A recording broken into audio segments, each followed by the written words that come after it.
Hello, Planeswalkers of the 11th Guild. Welcome to Tuesday Morning Planeswalker. I'm your host, Tasigur, aka the Golden Fang, aka the Opulent One, aka the Dragon's Necklace, aka Delve Daddy. In this episode, the 11th Guild drafts Eldritch Moon for the Shadows over Innistrad tour. First, I'll delve into the draft with a look at DWeb 2016's deck from this leg of the tour. After that, I'll break down each of the 3 draft games into little digestible nuggets. Who came out on top? We'll find out. Turn the page, zombie! Let's delve into the 11th Guild by taking a look at DWeb 2016's multiplayer draft deck. To begin the draft, each guild member was dealt 6 conspiracy cards face down. Each player would be allowed to choose and play with 3 of those cards for the draft games that evening. Now, on to the deck. Presenting DWeb 2016's An Homage to the Page Zombie. Aw, thanks for the shout out, DWeb. The Page Zombie really appreciates it. Except he doesn't, because he has no brain. Pack 1, pick 1. The Distended Mindbender is by far the best card in the pack, even though it loses a little value in multiplayer. The Mindbender cripples a single opponent, and that target must be chosen with care in a politically volatile environment. DWeb looked across the table to VJ Laptop, who was going to be passing his pack to DWeb.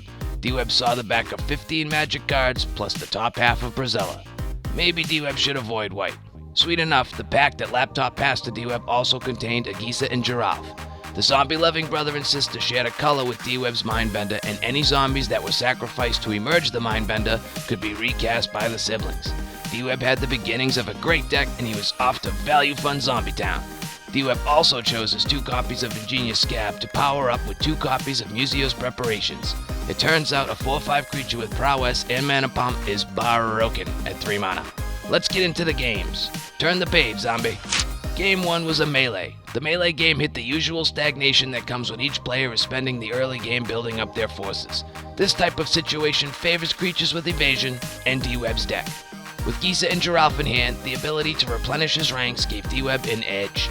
Warlock was the biggest point winner in the game, but DWeb played to his deck strengths, survived the long game, and snagged top rank points, which would be super relevant later, as it were.